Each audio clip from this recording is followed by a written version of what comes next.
Welcome to Northwest High School for the in-school duel between the visiting Colerain Cardinals and your Northwest Knights.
Good afternoon from Waycross Community Media Sports.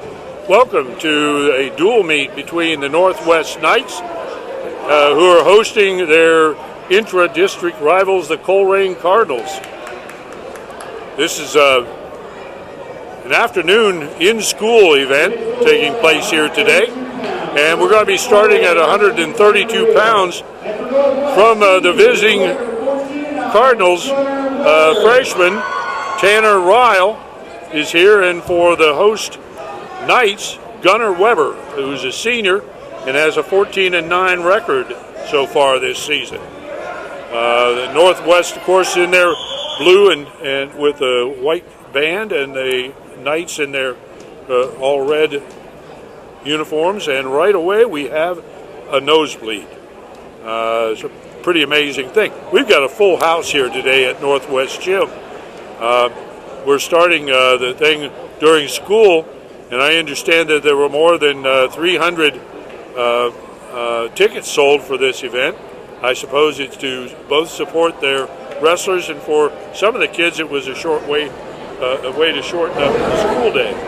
But it's 1:45. We're going to go through part of this match until regular dismissal time. We'll take a little break at that point and let those that need bus transportation and such to depart, and then we'll resume the match. But here we're starting at 132 pounds.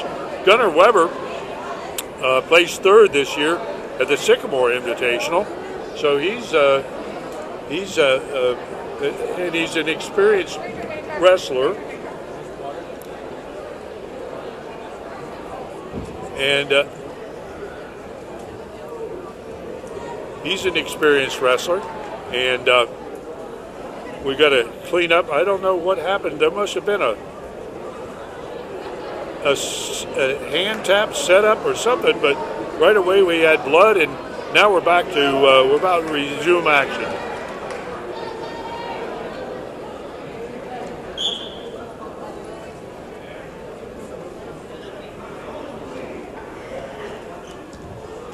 Tanner into a double underhook, and or Weber rather picks up the takedown. He's up high around the head, trying to put in a force half right away.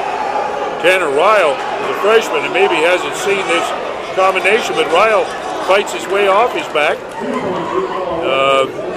Weber picked up 2 on the back, and Ryle got an escape to go out of bounds. Score here with just in the early parts of the period, only 1:12 in, and already we got a 4-1 lead for the Knights. And again, double underhook and a bear hug, and they both of them step out. Gunnar Weber, it looks like he's going to try and overwhelm his freshman opponent here and set him get a big early lead. But Ryle comes at it pretty good, but Weber catches it leaning, He's got a takedown directly to the back. There he's starting to pick up the half Nelson. And he's under the head. He's got the far arm lifted. Lyle's going to have to really work to get off his... Well, he didn't make it. And so the very first match out of the meet today, Gunnar Weber won by a fall. And that sets the Knights up with a 6-0 lead here early on. Next match, we've got Drew Bishop, a freshman, who comes in with a 9-3 record against another freshman, Ben Romero from Colerain.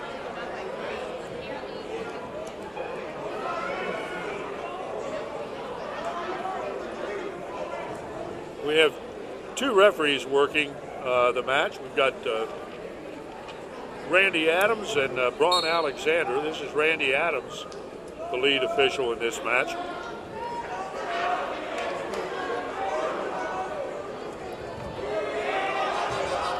Romero took a long shot, kind of missed it. Bishop almost got the takedown, but they go out of bounds.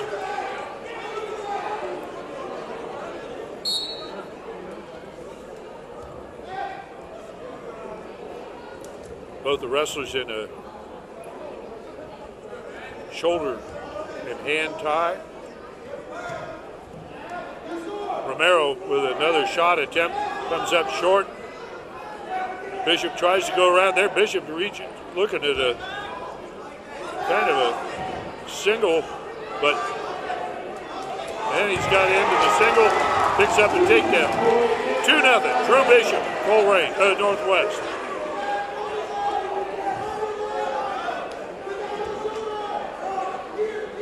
It's nice to see this many people in the stands, and I think it makes both teams wrestle a little bit harder.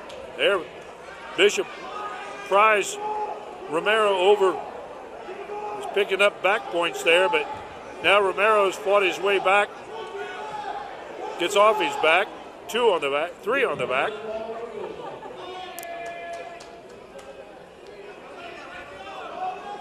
Bishop with a 6-0 lead at this point. And they go out of bounds, and they'll go back to the middle with Romero down.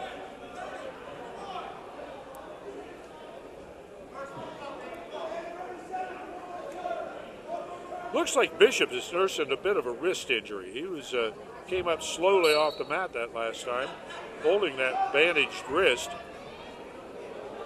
And Romero stands and tries to get his hips clear, but Bishop stays pretty close in there.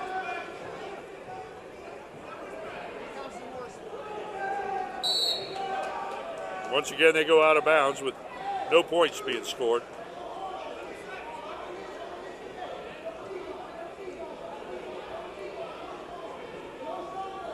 Coach Maffey of Northwest coaches the whole time. He's trying to show Bishop where he can go to gain the greatest opportunity to score, and Bishop goes outside again. You got to run the risk of going outside if you're going to score, but of course you also give the opponent the opportunity to get a reversal or escape. That's the end of the first period, 6-0 in favor of Drew Bishop. Start the second period.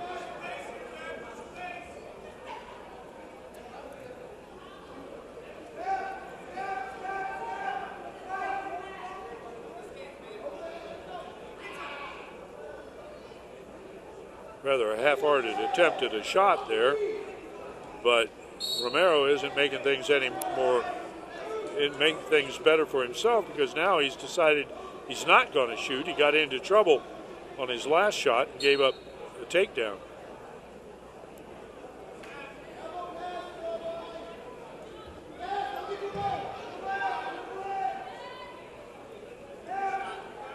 Both wrestlers are really leaning hard on the other. If anybody steps away, somebody's going to fall on their face, it looks like.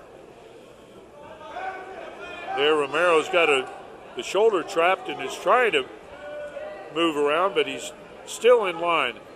And once again, Bishop reaches over and There's a warning for stalling against Romero. And he's come in and they go out of bounds with no points scored. Bishop almost got himself in trouble on that one.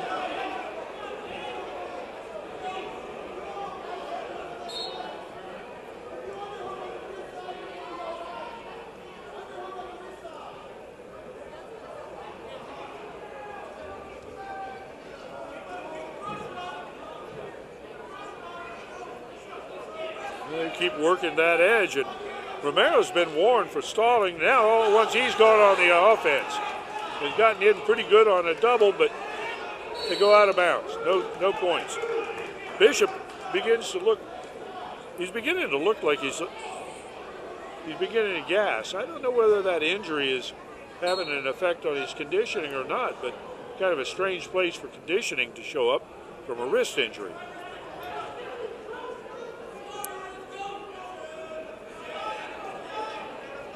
The Bishop is definitely sucking a little bit of air right now. There, he almost spins by, but Romero trapped a leg and they go out of bounds. Again, no points. We're down to just 2 seconds left in the second period, and Drew Bishop remains in front with a 6-0 lead. That's the end of the second period. We go to the third. And the choice is that of Romero's. He says, I want to wrestle on our feet.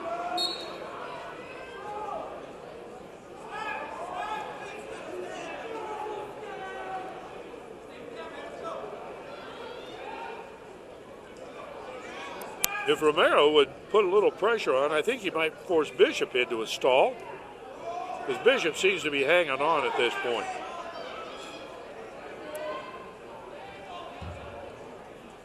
Oh, there's a pretty decent attempt at a double that kind of came up a little short, but now Bishop is into a pretty good single position if he can turn the corner or change and come out the other side. Romero continues to drive the hip down and spins off.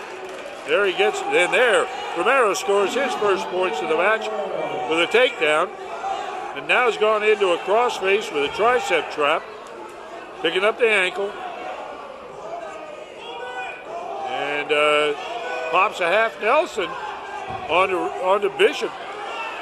And they go out of bounds. Bishop is really struggling at this point. He's struggling hard. That wrist is bothering him big time.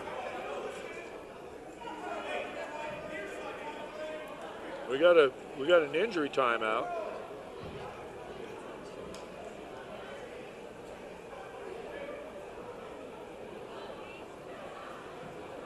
I'm sorry, I had that score wrong. That score is 5-2 at this point.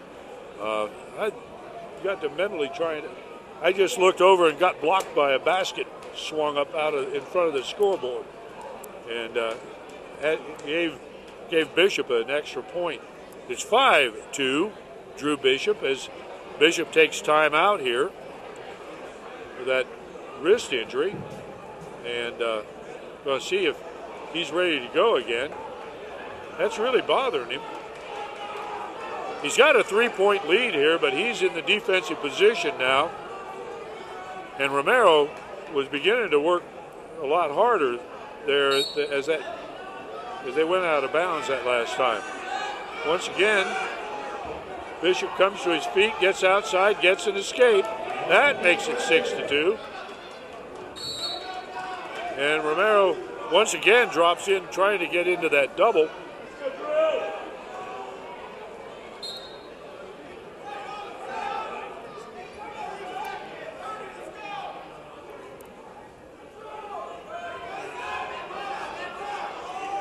We're into the last 30 seconds of this match, and Drew Bishop continues to hold on to a 4-point lead over Ben Romero of Colerain. And Romero needs to be pressing the action here. He's had Bishop kind of stalemated for quite a while, but now he hasn't gone back to the attack. And here comes Bishop back on the attack. Both of them are both of them are hanging on at this point, trying to get through. It looks to me like Romero is going to pull this thing out, or Bishop is going to pull this match out again for the Knights, the home team Knights. And there's the end of the period and the end of the match. Drew Bishop with a simple decision for the Northwest Knights makes it 9-0 Northwest over Colerain. Now we ought to be at 145 pounds. And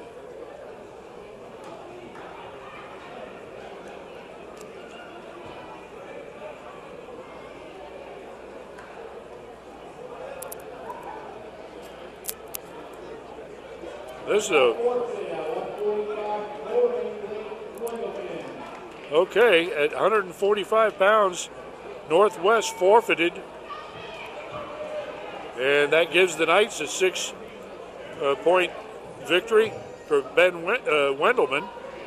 And we move to 152 pounds.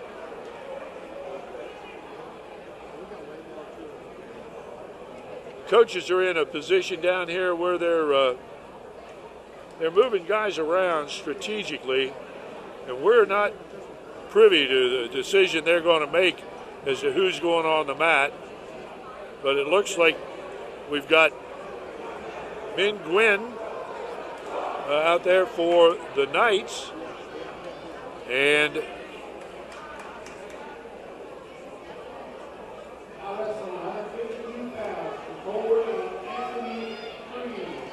it's Anthony Freeze.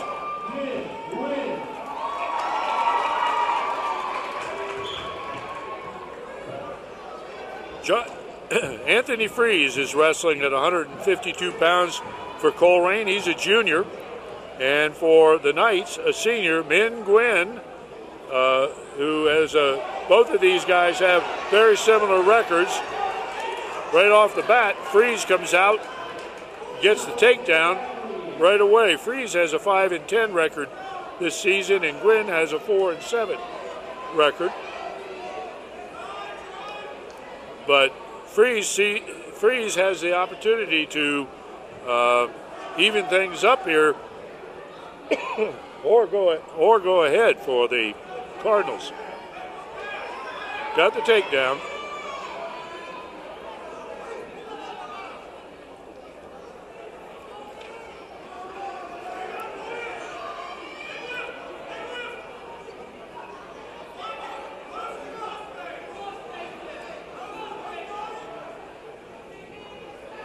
And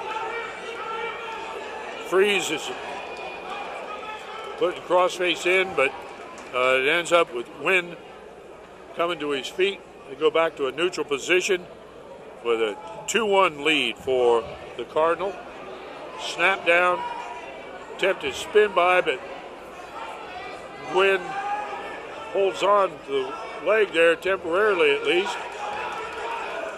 Here comes an underhook bar, and Freeze has Gwyn on his back.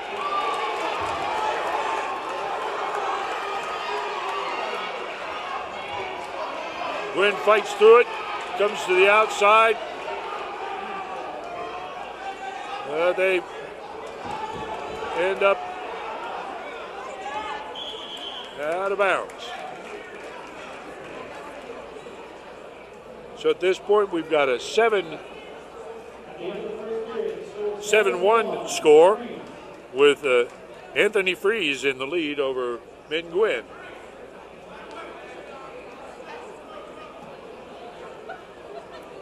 Freeze will be in the defensive position starting the second period.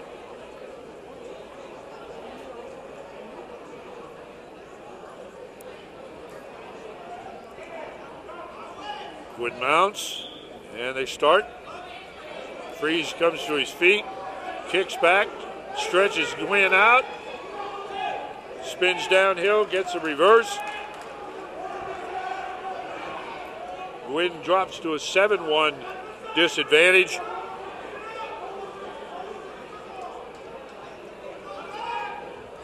Oh, that's a good lever across the back if he keeps it legal. He's got to put that hand in the far hip pocket to make that turn legal.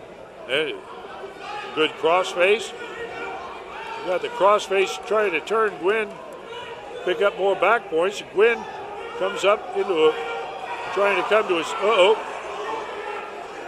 put that head near his leg and his, there Gwyn comes to his feet, fights, but they go out of bounds and they return with Gwyn down and trailing 9-1.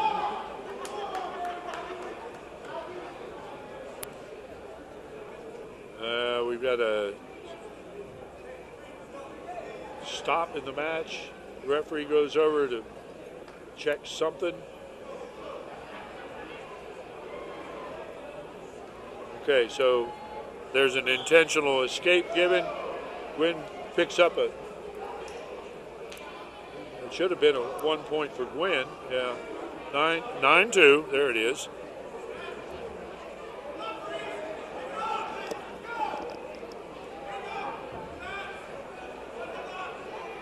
Anthony Freeze, Colerain works around again. Gwyn gets himself curled into a tuck under there. It doesn't have anything to block. You also can't wrestle on your belly. You got to get your belly off the mat. And now Freeze is warned for stalling because he stayed in line with the defensive wrestler and didn't work to the outside. Here we go. Restart.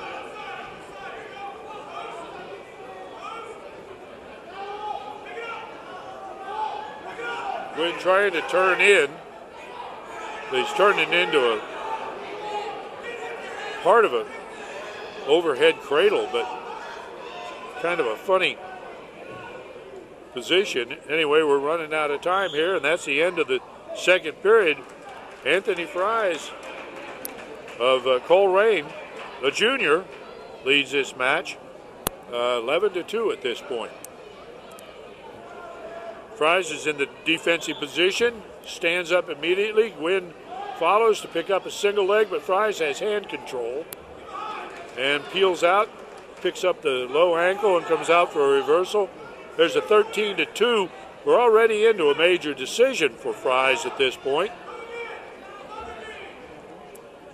If he can score another 3 points without giving up anything, he's going to give an escape. They're going to go back on their feet. Gwyn now. It's a 10-point spread.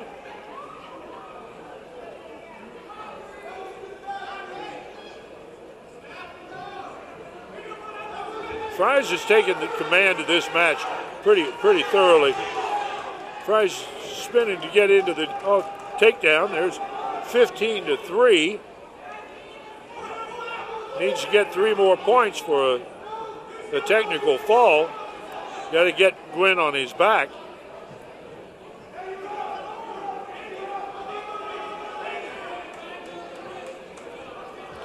There, Gwyn up and into another escape. 15-4, out of bounds, both guys up. We got just 50 seconds left in the third and final period of this match.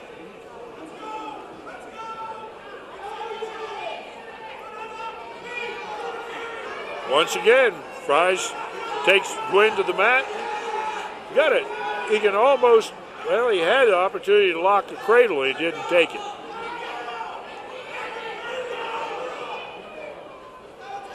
17-4, and Gwyn is turning in again.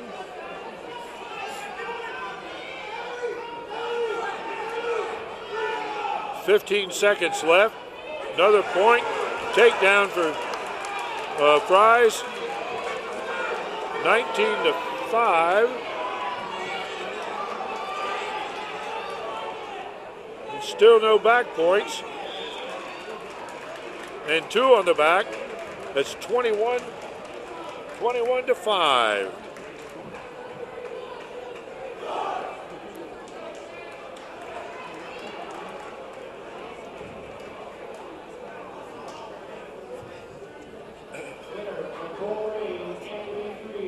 Technical fall.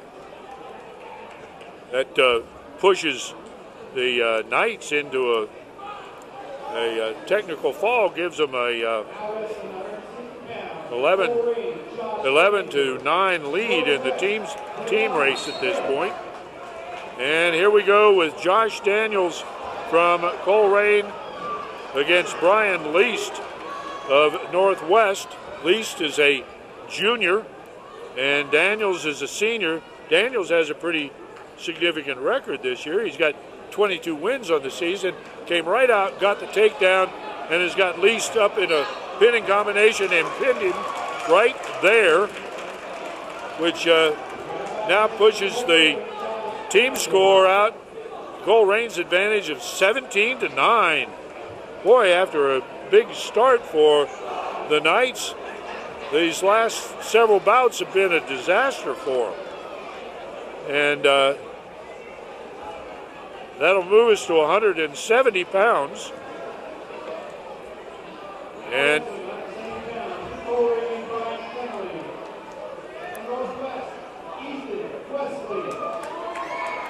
Ethan Wesley for the Knights, and I think that's Brian Kenley for the Cardinals at 170 pounds. Kenley's a senior, got about basically an even record on the year, and Wesley is a sophomore with essentially an even record as well. Wesley this year won the North College Hill Invitational and was second in the Sycamore Invitational. Getting into that double underhook, looking for a body lock. Once again, he gets into hook. Kenley lowers his body position. Blocked off. Kenley in an underhook. Kenley's trying to get a throw in here too, but Wesley blocks it off, kind of.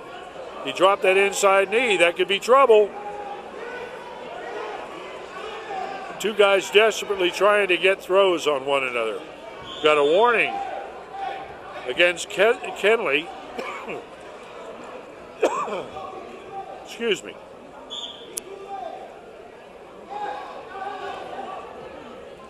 Kenley into a deep double. Changes off to a single. Wesley fights down and they go out of bounds with no score.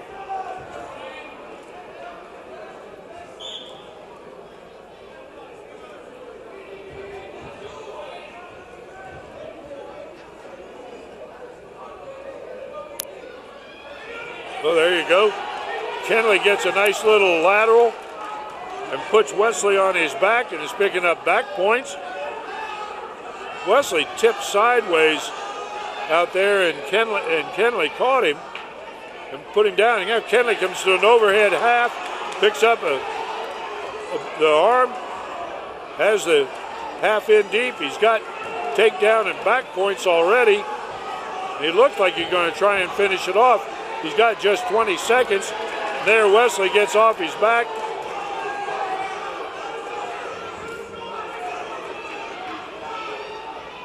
So he goes right back to it.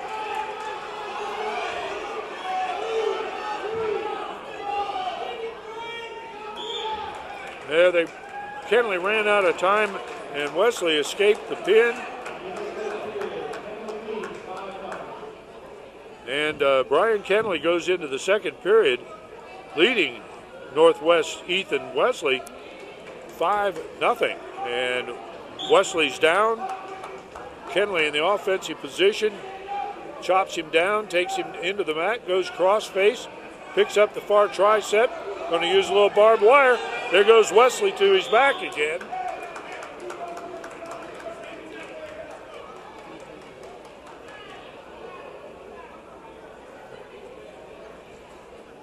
Come back to the middle. Wesley is down. We'll see what Kenley does here. Kenley's been out for a good bit of the season with an elbow injury. I think this is his first time back. Gets a little bit of a dump, but Wesley hangs on and neutralizes it. They go out of bounds.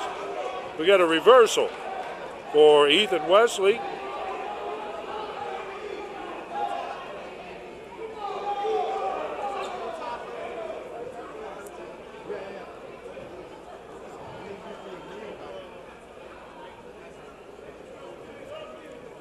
Kenley now is in the defensive position with Wesley on top.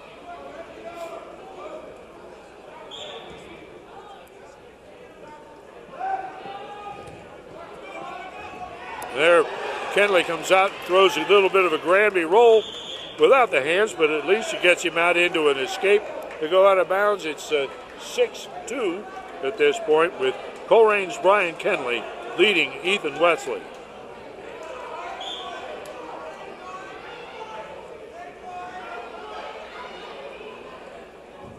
Well, Coach Chris Hotop over at Colerain said that Kenley was ready to return to the mat. Thought he was about their best time. Wesley with a front headlock and roll. No takedown, no nothing yet, according to Ron Alexander, the referee. But Wesley's working around trying to get behind and come back to their feet. Wesley's in a double under and out of bounds they go. Now we have a warning. Now we have a, Brian Kenley's down, holding his elbow. That's not good news for the Colerain Cardinals, because he's one of their senior leaders. And head coach Hotop was telling us about how important his leadership has been here of late since returning to the mat. But his arm is definitely hurting, and he got in that double underhook, Wesley's double underhook, and as they went out of bounds, you could see the pain on his face. So we're in an injury timeout.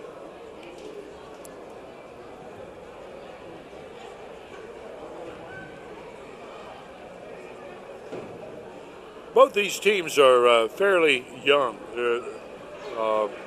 Colerain has 1, 2, 3, 4, 5, 6 wrestlers on the mat. Northwest has 3, 4 on the mat, and a bunch of sophomores on top of that.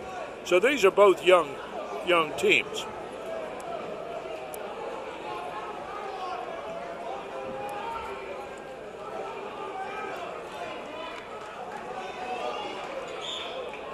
And we're back to the action. Looks like we'll put a little more tape on Kenley's elbow. But Wesley is trying to return to that form that, well, maybe that'll make Mr. Wesley reconsider that underhook series he just was trying to run. Because as they went out, Kenley caught him with a pretty nice throw. But it's still 6-2 in favor of Brian Kenley. Now Wesley goes in the front headlock again, and they go out of bounds.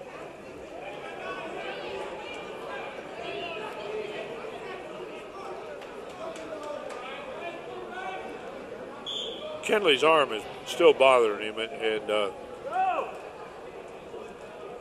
he's kind of protecting it. He gets into that underhook with his left arm. If he's going to try and protect that elbow, he's got to get it in deeper. He can't leave it out there where Wesley can put pressure on it. And we're into the third period. Brian Kenley, Colerain in the defensive position. Ethan Wesley on top. Wesley swings to the outside, looks for... Well, now he's looking to pry that bad arm back. Now he's working at a force half.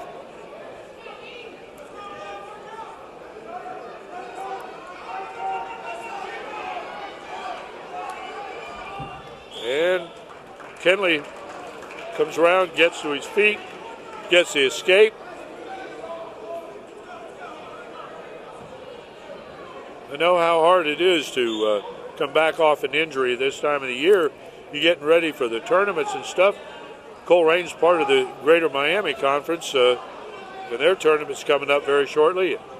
Northwest is part of the Southwest Ohio Conference, and their tournament will be coming up very shortly too.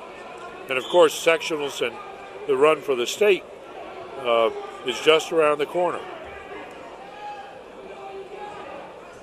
Both these teams now have been eliminated from the dual meet competition for the dual meet state tournament. There, Wesley's trying to get that double under and throw, and out of bounds. 1 point for Wesley for stalling. Kenley just blocking off, so it's now a 7-3 match. And a throw and back points would put Wesley in a really good position here. Under a minute left in the match.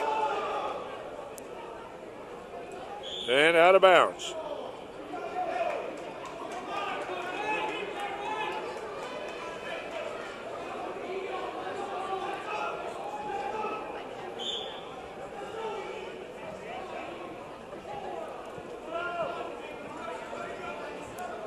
Well, Kenley can afford to give one more penalty point if he wants to. And there Wesley's trying to throw, and Kenley comes back with a throw, but stepped out of bounds in the middle of the throw. And in doing it, caused even more pain on that elbow. But he's back in the middle. 25 seconds left in the match.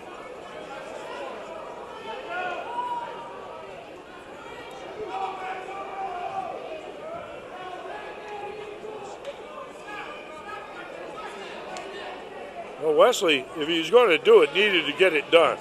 And he hasn't forced the issue enough. We're out of bounds, got a little over 5 seconds remaining in the match.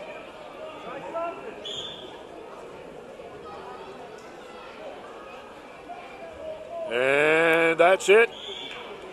And Brian Kenley, senior Brian Kenley from Colerain, brings home a victory for the Cardinals and pushes their advantage to a 20-9 opportunity here after 170 pounds. Now, we started this match at 132 pounds, so we have to go through the heavyweights yet, and then we'll come back around and pick up the little guys at the low end of the weight classes as we make the swing through.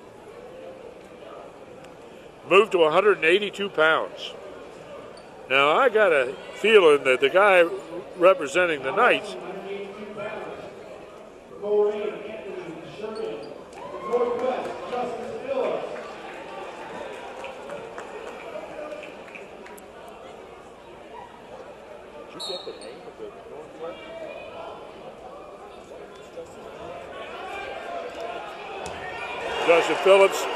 Justin Phillips gets the takedown for Northwest. Justin Phillips is everything for Northwest. He is their main man. He won the Swoka Glen Sample tournament this year. He won the Fairfield Invitational. He won the NCH. This could be his 98th. This could be his 98th victory. There he gets another head and arm. The Colerain fans, or the Northwest fans, are going wild. They're on their feet, hammering the bleachers. This is their hero.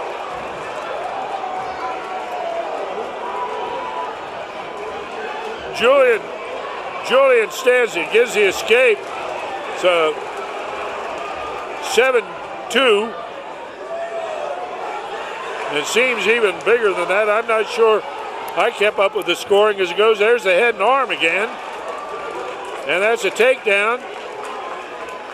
Daniels has got feet inbounds, so he'll hold it. Got 40 seconds in the period. Daniels is only 7 seconds away from the school record for most wins. His brother Amir holds that record, and this is number 98 for Julian. He's on a pace to break every single season career record as a night wrestler.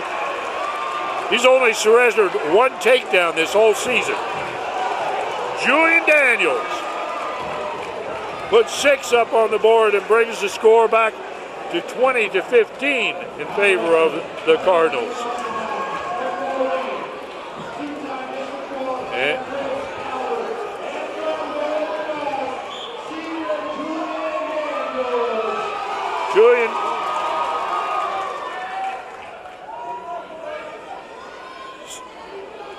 Junior Julian Daniels is here now at for the Knights at 195, and Chris Morton for the Colerain Cardinals.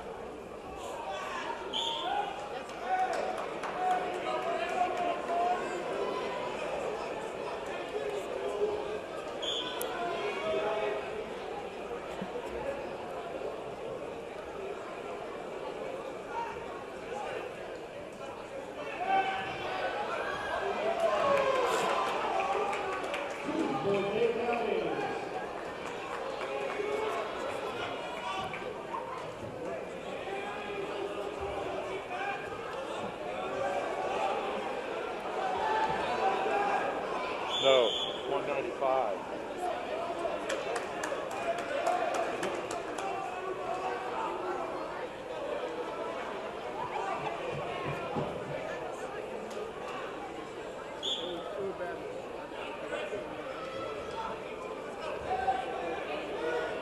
Is that Daniels or that is Daniels? Okay. Okay, he moved him up.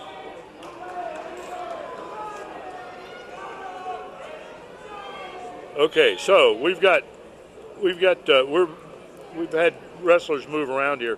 We moved Julian Daniels up to 195 to wrestle here at 195. This will be Julian's chance at win number 89 or 98. Win number 98.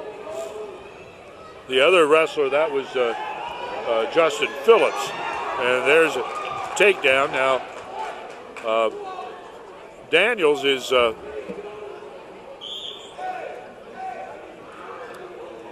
Daniels stands a chance to hold all of the school records here, and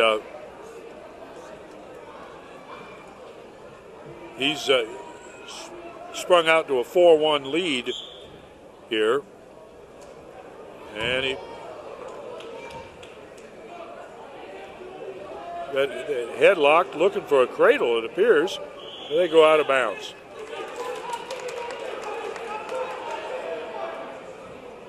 I think this is Chris Morton for Colerain. We're having a hard time. We're some distance from the mat here, and we have a hard time keeping up with some of the changes coaches are making strategically as they go along. And we haven't seen these guys wrestle.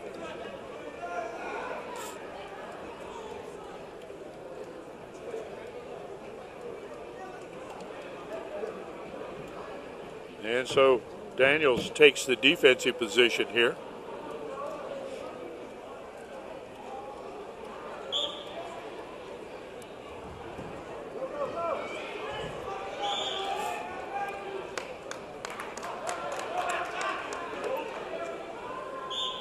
The last wrestler for the Knights that got everybody fired up was Justice Phillips, who was only a sophomore. So he's going to be around for a while and obviously is a crowd favorite.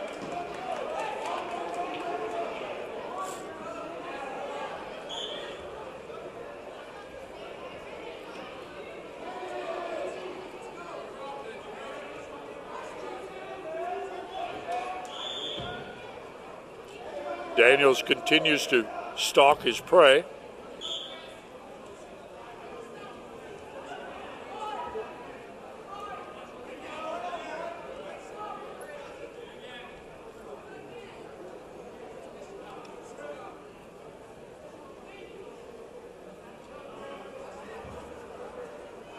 Down to a minute left here in the second period, and Daniels picks up another takedown.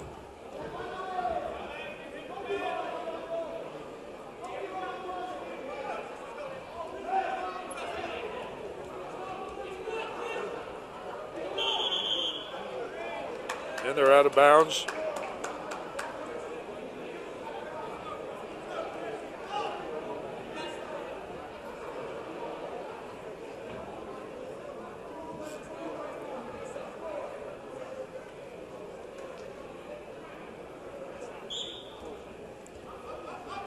There, Morton stands up right away, and Daniels takes him back to the mat.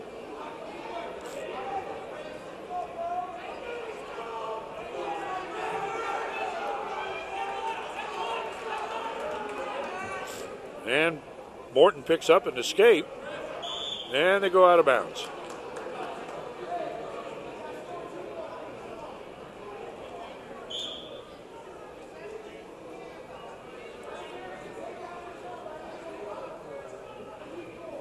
Seven to 3 with 30 seconds remaining in period 2. Daniels in on another single.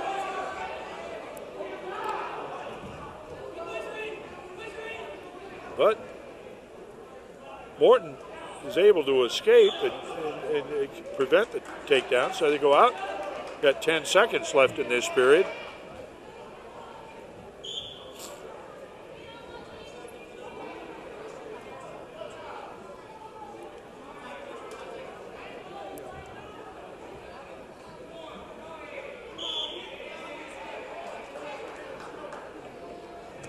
And so we move to the third period with Chris Morton taking the defensive position. He has a 4-point deficit to make up. Whoop, they're back on their feet.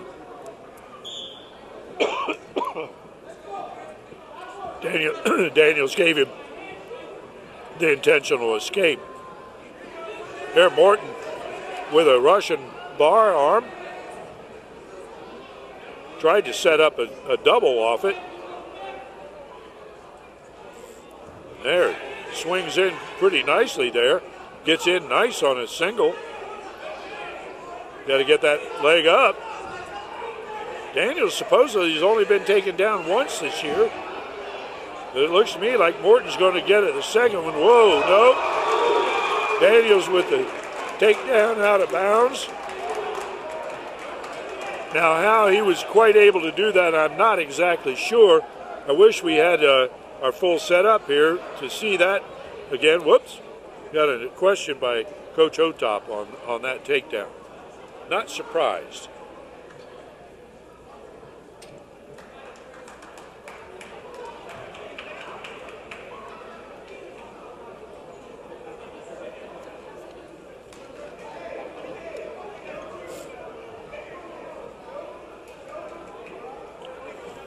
Well, Ron Alexander has finished his conversation with Coach Otop, and they come back out, and Chris Morton remains in the defensive position, and Julian Daniels is on top.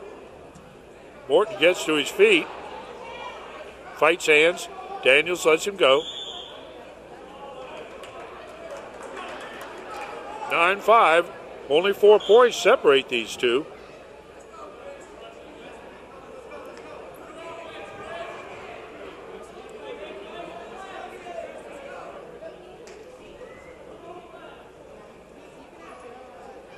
Daniels working to control Morton's wrist, and then reaches for his offside single, go out of bounds. Morton retreating.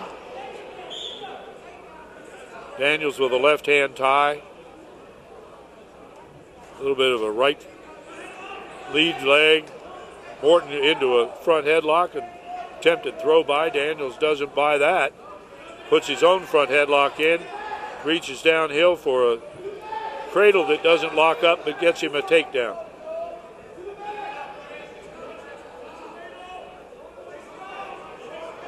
Morton's headed for the sideline, and they go out of bounds with Julian Daniels leading 11-5.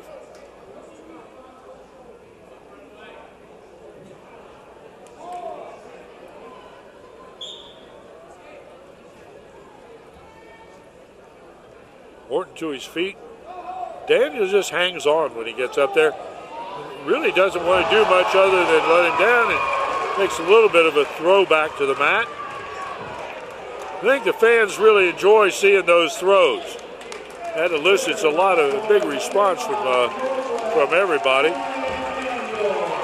And the winner with his 89th victory for the Knights, Julian Daniels, picks up a 11-5 victory.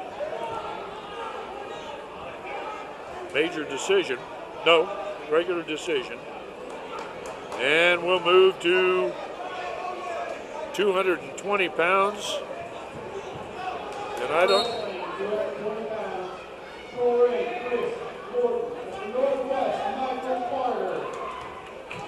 Okay, this is Chris Morton. They moved him to 220. Okay, the other guy was Chris Albert. So Chris Morton moves from 195 to 220. And for Colerain and Michael Carter for the Knights picks up a takedown.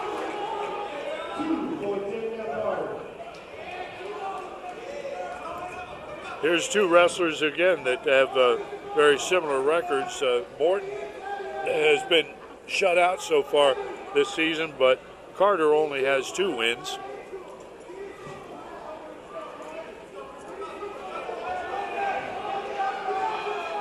Carter trying to put a force half in. And he's got he's going to get rolled. But continues on through and comes up on top. Morton isn't able to, not yet at least, isn't able to complete this. Carter still keeping his weight up. And Morton is pretty well.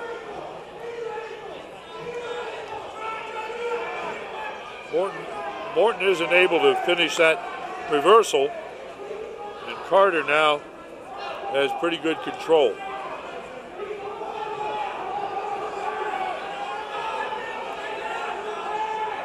Carter's trying to get every bit of help he can from the side. The coaches, his teammates, and everybody's telling him how to finish this match. But it isn't going to happen if he keeps going that direction.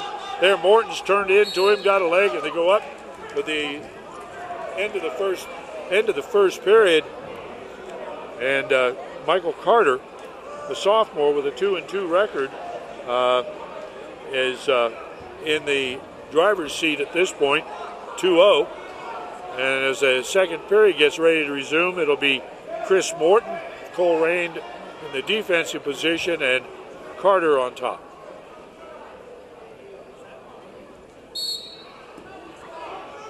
Carter with a chop down, traps a wrist.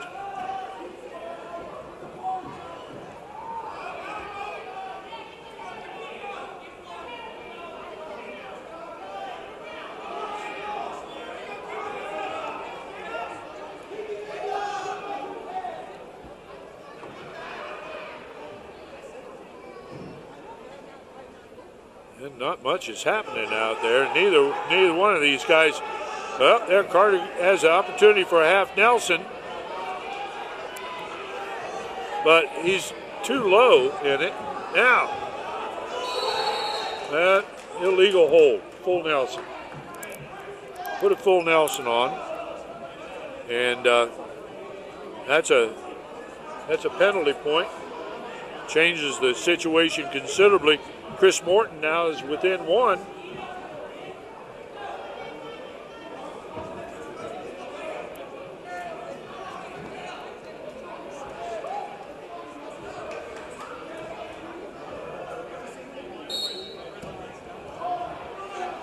Morton, good sit and turn.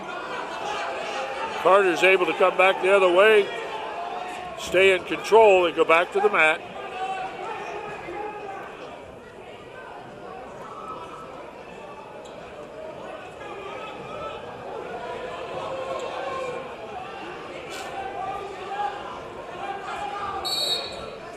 And they're out of bounds.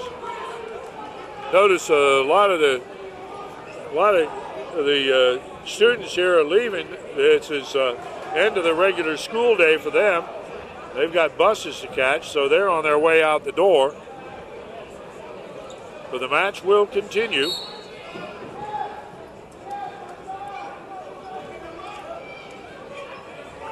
Michael Carter returns Morton to the mat pretty convincingly.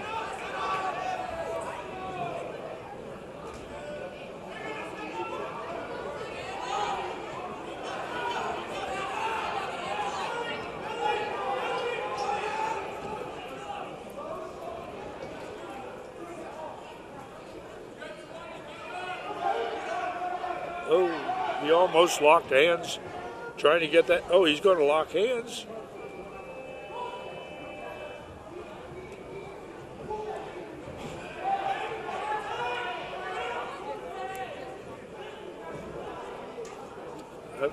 There, Morton's coming around. Oh, just runs out of time. Morton doesn't get around to scoring until he's run out of time again and again. So it's still 2-1 as we go into the third period. The Knights trail Colerain 18-20 in the team score. And we're going to start the third period the way we started the last period. Michael Carter on top.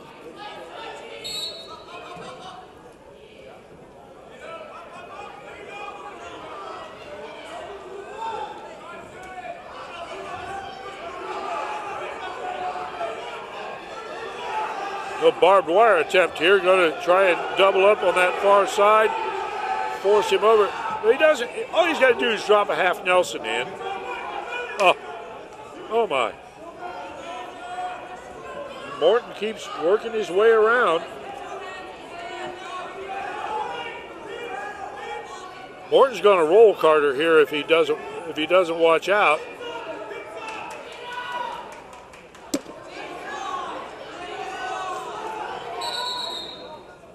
Locking hands.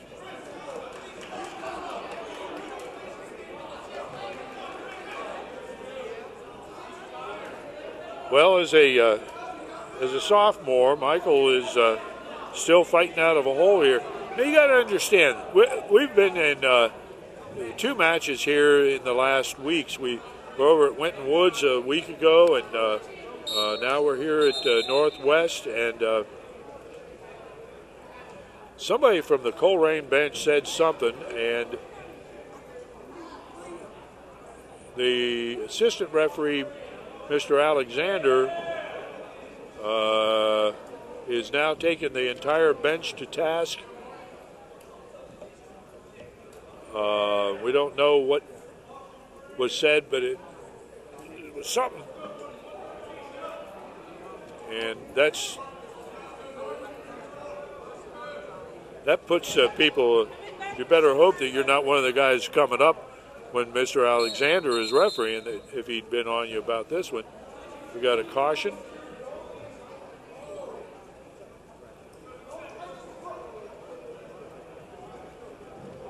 So once again, Michael Carter is showing his gross inexperience. That's one of the things that we've noticed here the last couple of weeks is we're watching wrestlers now that are not the guys that are spending the summers in AAU wrestling and matches during the summer. Instead, these are guys that are learning it probably right here in high school, not even having had the advantage of a junior high program. So they're going to make a lot more mistakes, and it makes the coaching task pretty doggone difficult. There he touched his hands again in a full Nelson. That's another penalty point. Next one will be 2. It's now a 2-2 match.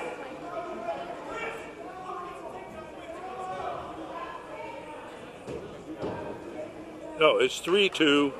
It's a 3-2 match in favor of Chris Morton, and they're all on penalty points. Carter did a nice throw by, takes Morton to the mat, picks up takedown. That's 4-3. Got 26 seconds left in this period and match. And now Carter has only got to survive 14 seconds and he'll have a win. But Morton, there Carter's getting back points. Morton turned himself. And Carter gets 2 on the back as time runs out. And Michael Carter wins this 220-pound match 7-3, picks up 3 more points for the Knights and puts the Knights back in front 21-20. And that takes us to the 285-pound division.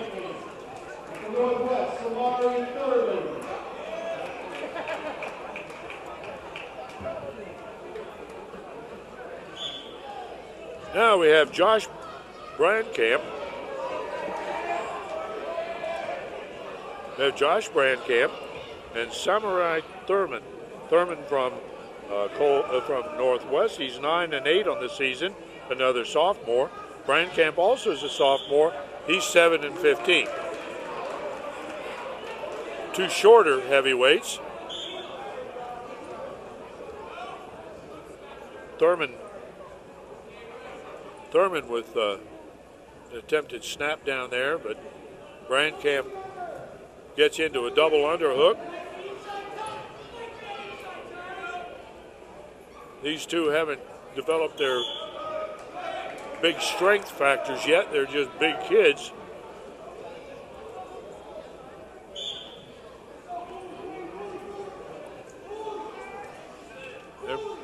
Thurman tries to snap down. Brandkamp doesn't work, doesn't cooperate. There, Thurman's got a headlock, head and arm. Throws Brandkamp to the mat and follows him in with a takedown. Jumps out to a 2-0 lead. Just under a minute left in the first period.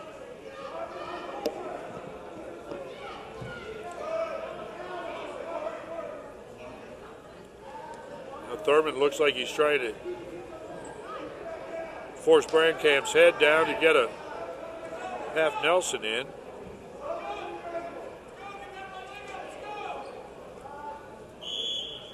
And they're out of bounds, and they'll start again with 29 seconds left in the first period. Samurai Thurman leads 2-0.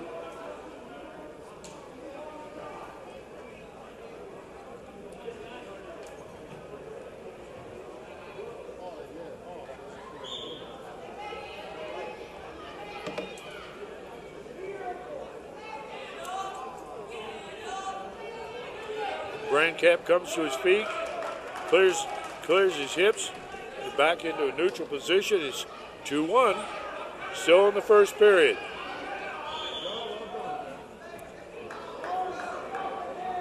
Both out. Samari Thurman just keeps trying to get that head and arm, but last time he got into almost a headlock. Got to watch out, he gets that illegal hold. Brandkamp is working hard at getting his over-under to throw.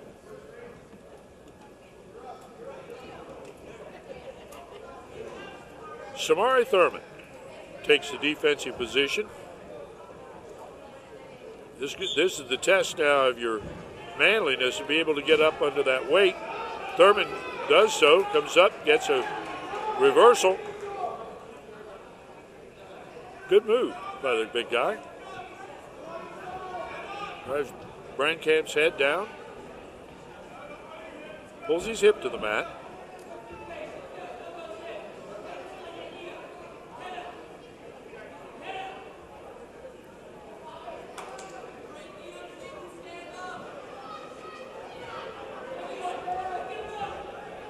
And Thurman surrenders an escape to Brandkamp rather than trying to fool around with it any longer. I think he figures he can get the takedowns. He may almost made a really serious error there because he turned his back on Brandkamp.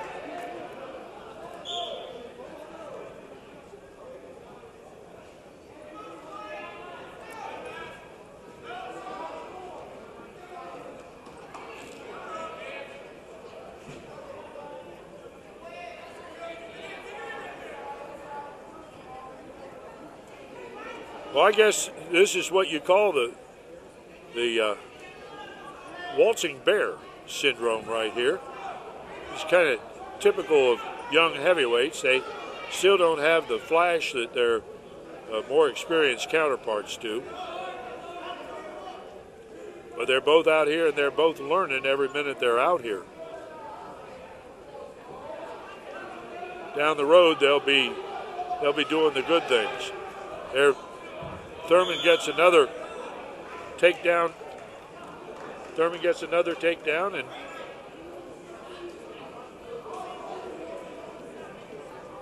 (4-2).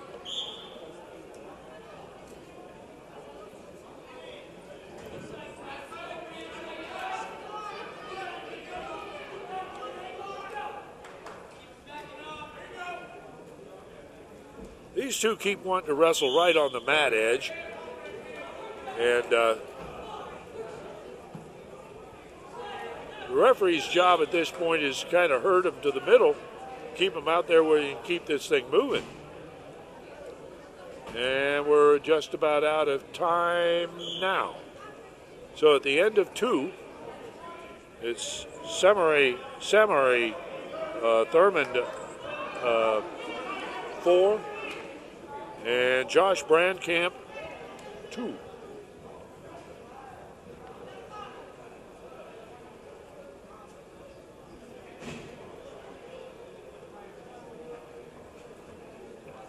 Still a lot of mistakes being made, even in getting in the correct starting position by these inexperienced wrestlers. Samari violated the space in front of the knee. Brandkamp's got to learn to get his belly off the mat too. Now there he's got his hips up. And he's got to look for, there's a roll right there, setting it up. Got to trap the wrist. He gets the escape instead. 4-3.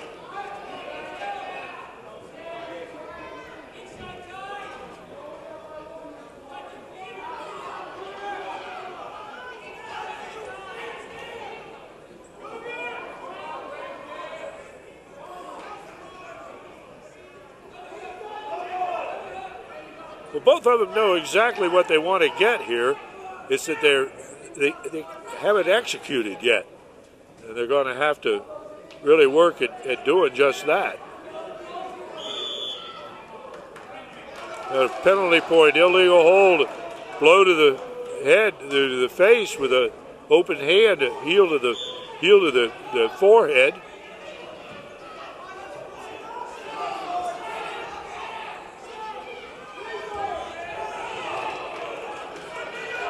And they're rolling around, no takedown. Could have gone either way right then.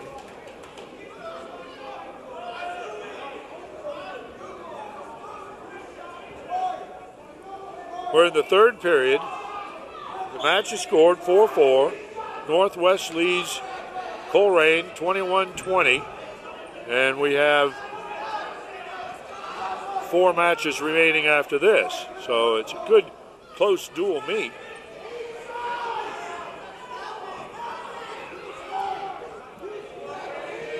There's Brandkamp looking to underhook and lift, and they go out of bounds.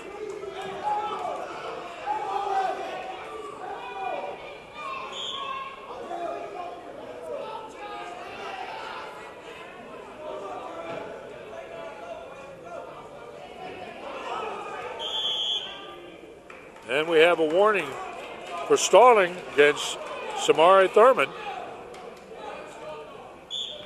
He keeps backing up. Brandkamp keeps putting the pressure on. Thurman keeps looking for that one head and arm throw, and he isn't getting it, and he keeps backing up with it.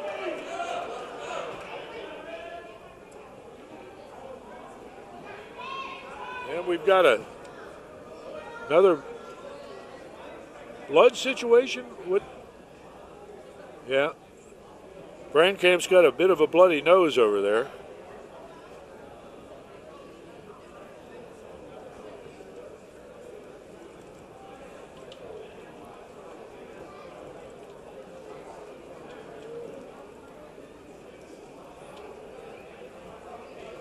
Coach Maffey has taken every opportunity to give Thurman a real quick lesson on what he can do here as an option instead of just trying to rely on that one head and arm.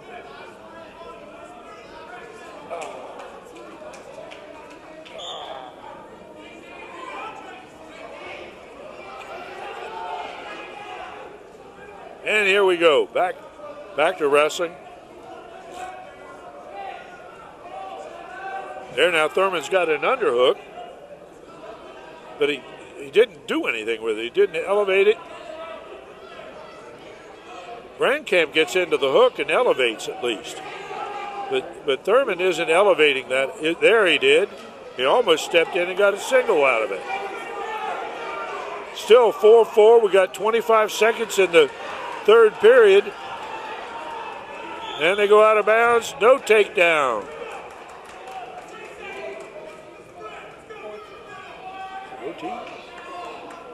OT. I'm sorry, it is overtime. I missed the end of that period.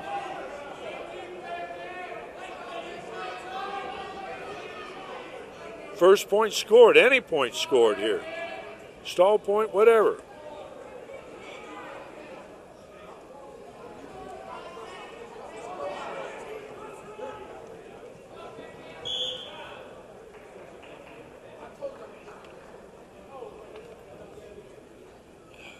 Second overtime period.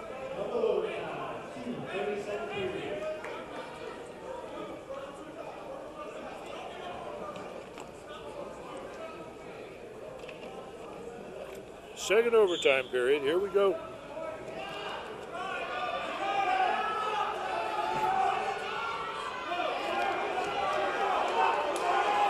Thurman comes to his feet, gets the escape. But now they have to wrestle this out. Oh. Thurman's in, he got his single, but he can't pick it up.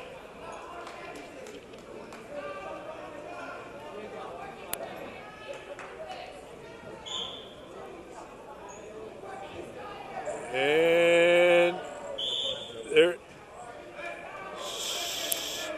third period coming up. We've got Samari Thurman in the lead, 5-4.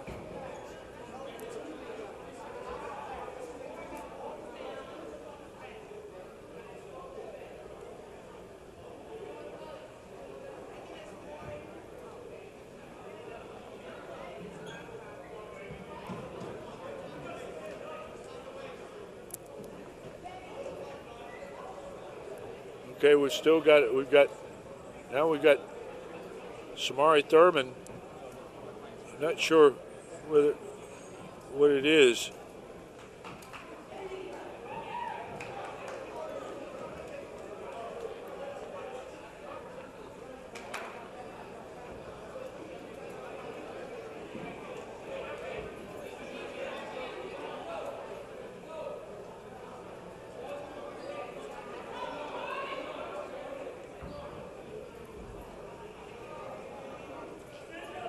Okay, this is the third overtime. And Brandkamp comes to his feet, gets out, and is pushed out of bounds. 1 point technical violation. And that ties the match once more at 5-5.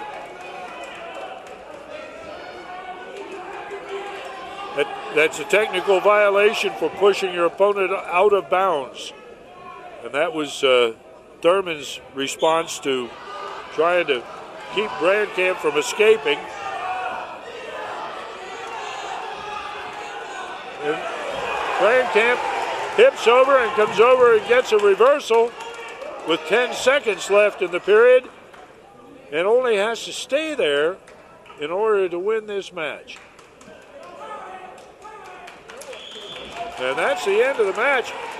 And Josh Brandkamp, the sophomore, with a 7-15 record at this stage of the season, comes from Colerain, comes back to beat Samari Thurman in an overtime match in which most of the scoring that he got early that carried him into overtime was as a result of penalty points and escapes. So we go from the biggest to the littlest, and we're at 106 pounds. For the Knights, the freshman, 10-5 record, is Oscar Flowers. His opponent from Colerain is a freshman also. He's 3-2. This is Casey Cronin. And Casey Cronin comes right out and scores the takedown and gives up the escape, shoots back in, and Flowers is looking to spin by, but Cronin's got a hold now. He changes, trying to change off to a double. But now he's just trying to hang on to the single, and Flowers, meantime, is trying to spin downhill.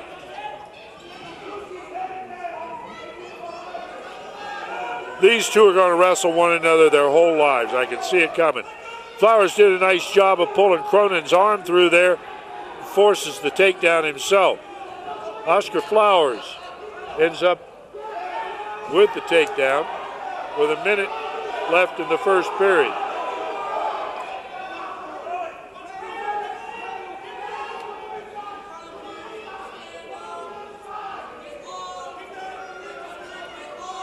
Here we are at 106 pounds with the Colerain Cardinals leading the Northwest Knights 23-21 as a result of that last heavyweight match.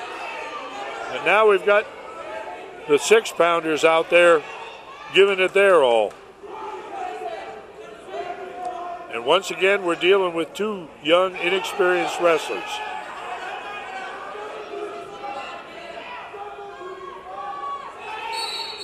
And they're out of bounds. 3-2 in favor of Oscar Flowers.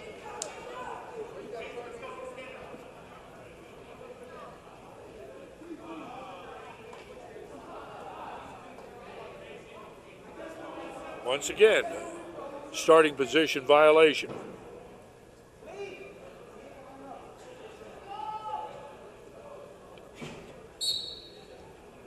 And Cronin comes to his feet. Before he did, Flowers had his hands locked. Cronin picks up a penalty point, ties the match at 3-3 with 11 seconds left in period one.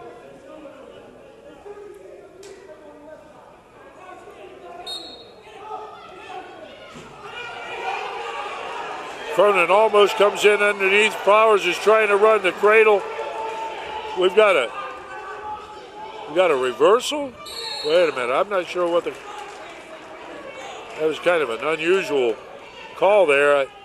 I'm not so sure there wasn't a reversal awarded a little bit too soon. But that's certainly what Coach Maffey is asking about. But nonetheless, it was called, and it would be a 5-3 match at this point in favor of Cronin if, in fact, the points stand. And I take it that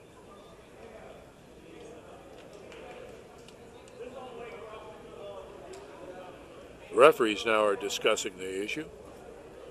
It's the reason for having two referees, 2 points of view.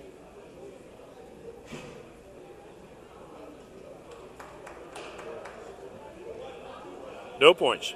It's 3-3.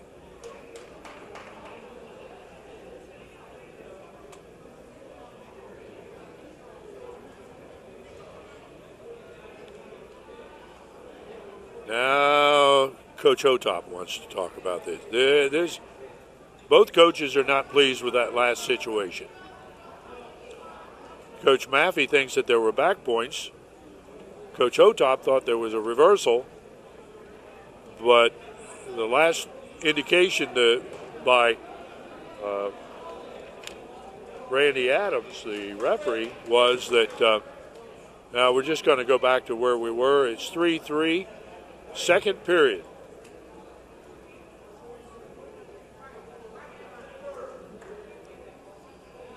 Whoops, now it's 4-3. 4-3, I guess I gave a... No, 3-3. That's what I thought. And Cronin comes to his feet and tries to shake Flowers off. Flowers wants to use a cradle desperately, and Cronin is almost out by turning inside, and they go out of bounds.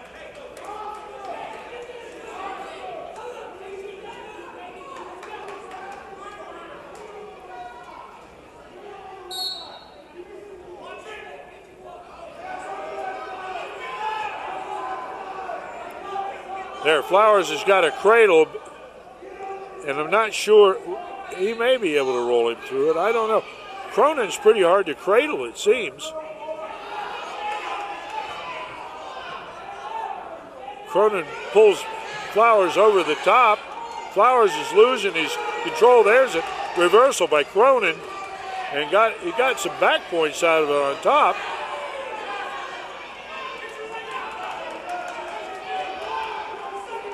Two on the back. He's going to get more back points. Pulling him back. He got an overhand half Nelson on. And Flowers is pinned.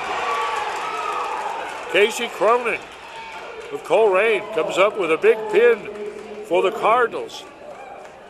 Moves the score at 29-21 in favor of Colerain. The home side here has got to be looking for something good to happen in the next three matches at 113 pounds. Houston Penny steps on the mat, who's a sophomore at 11-8 on the season. His opponent from Colerain is 13-8 and also a sophomore. So again, two young wrestlers going at it, and these two look like they want to go hard. Colerain in the red, Northwest in the blue. Part of the key is that Northwest Coach Maffey paid attention a long time ago. Got it. Oh, they went out of bounds.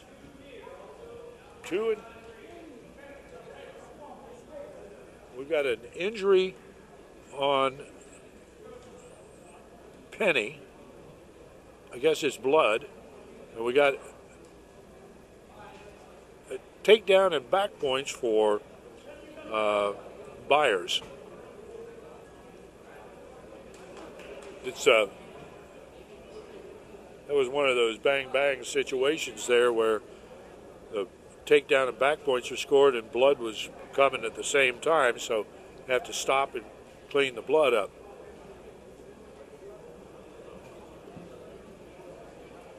Yeah, I was saying before, Coach Maffey must have paid attention somewhere along the way when he heard some announcers talking about it. It'd sure be nice if teams would put their initials or something on their backs so you could see who they were, and put a nice big N for Northwest back there.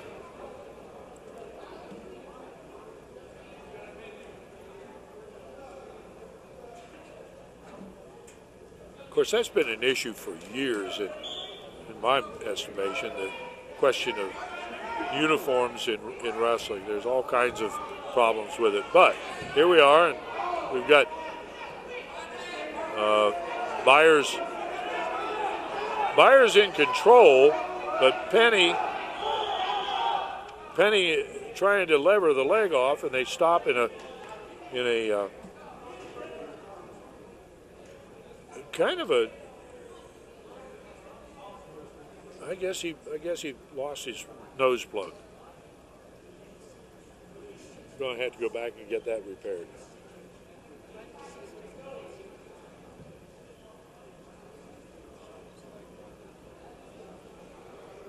So, while we repair the nosebleed, I don't know that that's a nosebleed for sure or not. Can't tell if it's a nosebleed or whether there's a. I guess it's a nosebleed.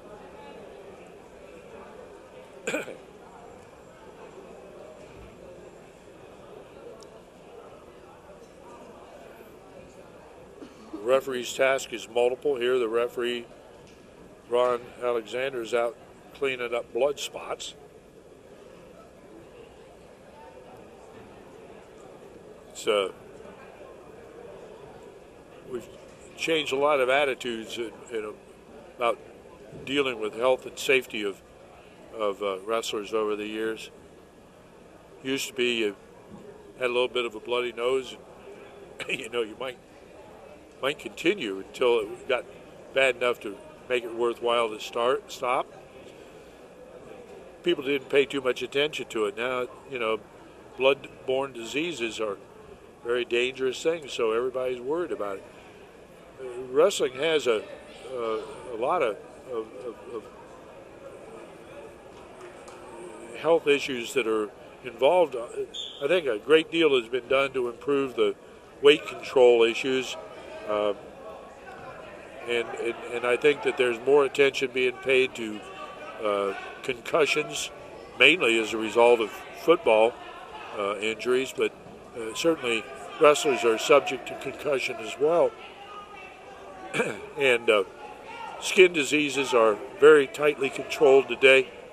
It's a long way from where the sport was 50 or 60 years ago. Kenny Byers in control, has that wrist control through the crotch, is looking to tilt or look for a wrist control and a half Nelson perhaps. He's got the wrist control, now he needs to use the half Nelson or go to a barbed wire throw, and now he spins looking for a cradle. But Flowers isn't having any of that. Byers is looking to turn. And we're bleeding again. That's not at all uncommon when this stage of the season gets here. The air in gyms and practice rooms is pretty dry, and you get a lot of situations. You get a lot of situations where the dry air leads to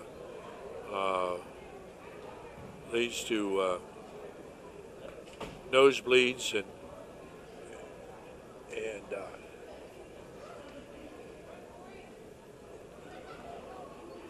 now we've got lots of people out there working on the blood. Now the rule on blood time is you can take as much as you need on bleeding noses, unless it's profuse bleeding, and then you've got to switch it over to injury time. And there are limits on injury time. It's just that nosebleed time is different. Nosebleeds are common enough that they're not considered an injury. It's just part of the action. But once again, we're ready to go. We got 12 seconds left in the first period, and we have a caution against Kenny Byers. He mounted illegally, broke the plane of the back feet, and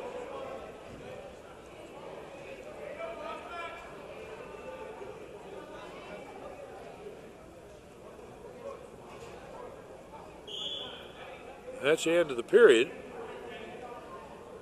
We go into the second period.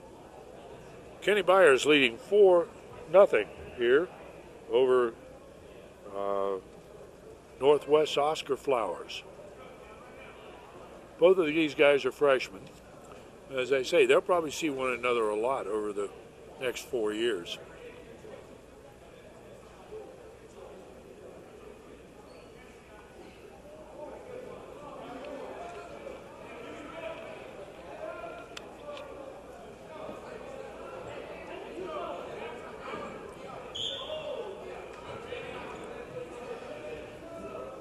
So Byers gives Flowers an intentional escape.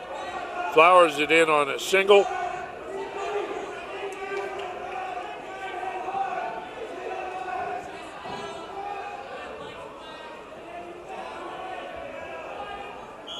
Byers manages to sprawl hard enough to keep Flowers from picking the leg up.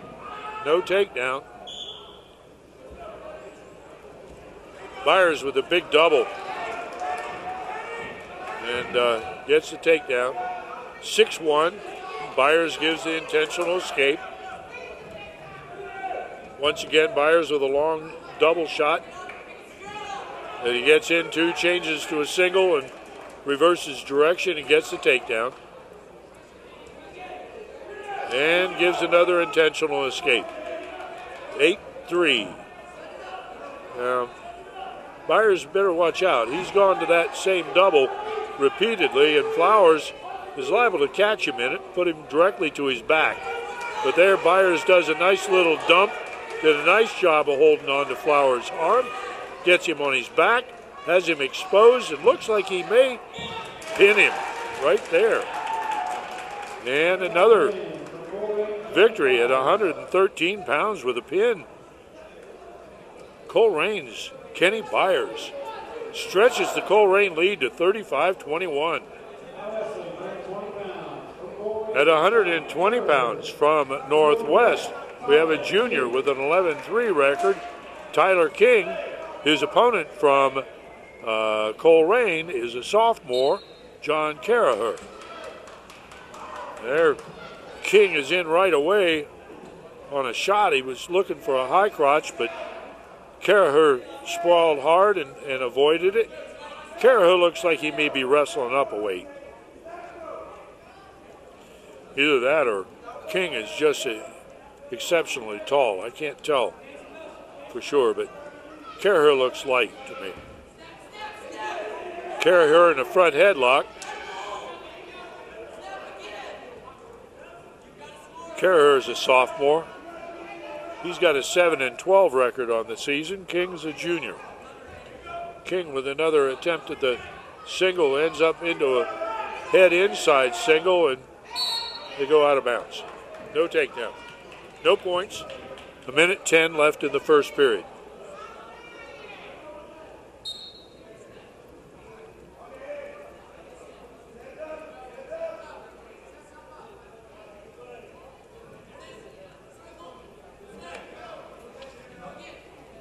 Tyler King was a district alternate last year. He placed second in the North College Hill tournament. Picks up a takedown.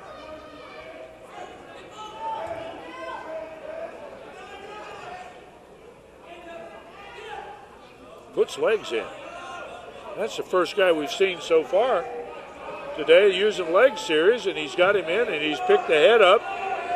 That's a pretty good leg ride. But he didn't keep the leg tight enough. And so picks up 3 on the back.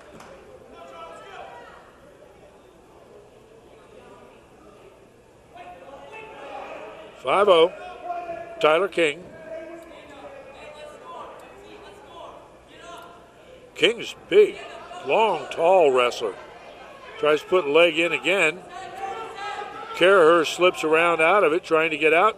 King trying to go to a split. Misses it, and they run out of time. Go to the second period with Tyler King leading 5-0 over John Caraher.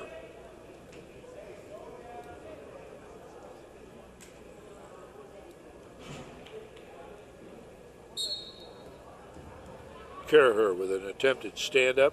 King picks up the outside ankle. Reaches under, has got 2-on-1 on the wrist.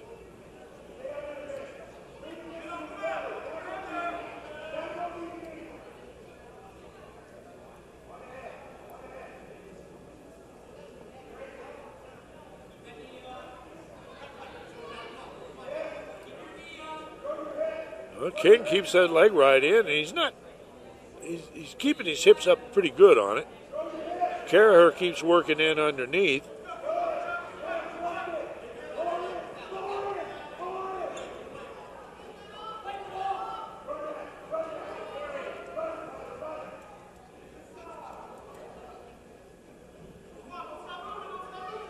Got a minute about here, and there Caraher slides out the front and gets a reversal.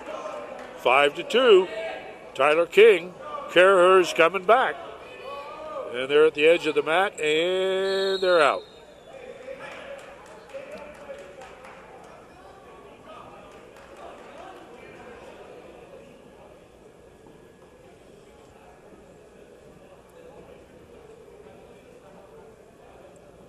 (35-21) team score. Colerain leads.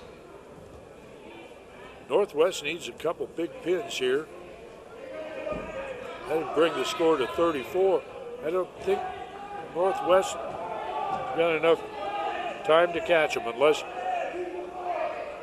we get something weird happening like team score deductions or something like that. King with his reversal. 7-2.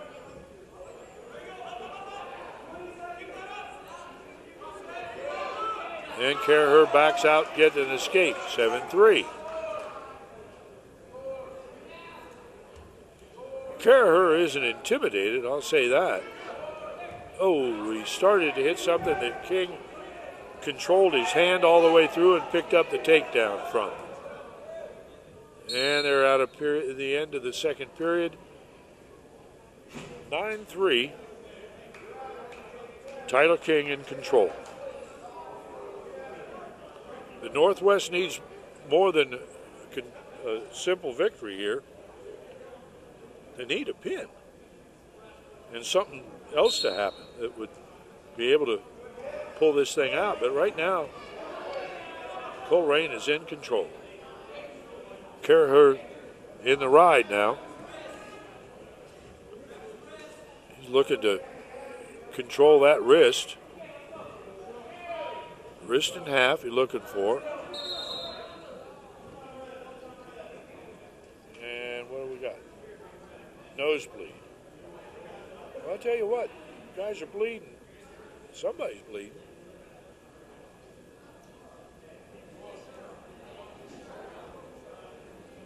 Jeez, a lot of nosebleeds today.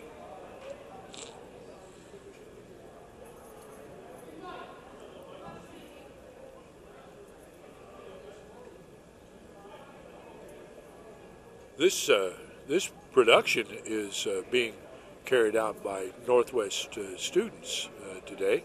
We've got 2 camera operators, and our producer is familiar to anybody that's been around our television programming and wrestling. Justin sitting over here, he's wearing a tie. I never saw anybody else in our crews wearing a tie before. His dad is here. His dad's here. His dad's here as our technical coordinator, and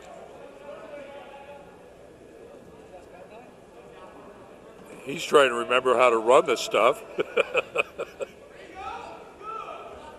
Yeah, the Bergquists are here in force. It's nice that Justin managed to find a couple good-looking girls to help out. I should have known that Justin would be looking for the good-looking girls, but he found them, and he's keeping. It shows something about his status here at Northwest High School. It's always a wonderful thing. And there, Tyler King gets an escape, raises his advantage to 10-3. Gets in, goes into a semi-high crotch again. He's just got that long reach that Colerain can't get away from. That raises another topic, talking about volunteers. Waycross Community Media depends on you as volunteers to make all of our programming happen. If you're interested in doing something in television, give them a call at Waycross Community Media Studios at 825-2429.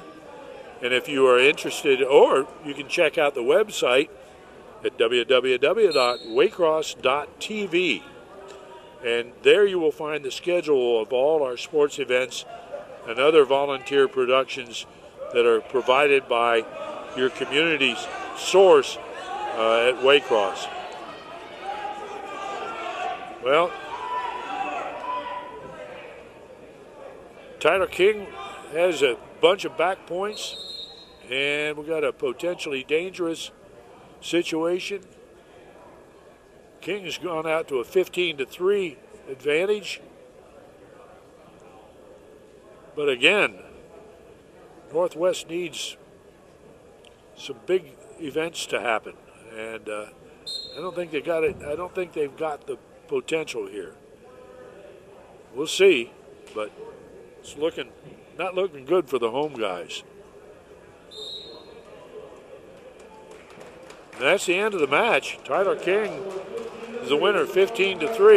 The 12-point victory gives him a 4-point win. And that'll move us on to 126 pounds. This is our last match of the day from Northwest with a 24-3 record. Keon Huntley from Northwest. We got Jeremy Graff, who's a freshman and about an even record. That's okay. We got it on the scoreboard up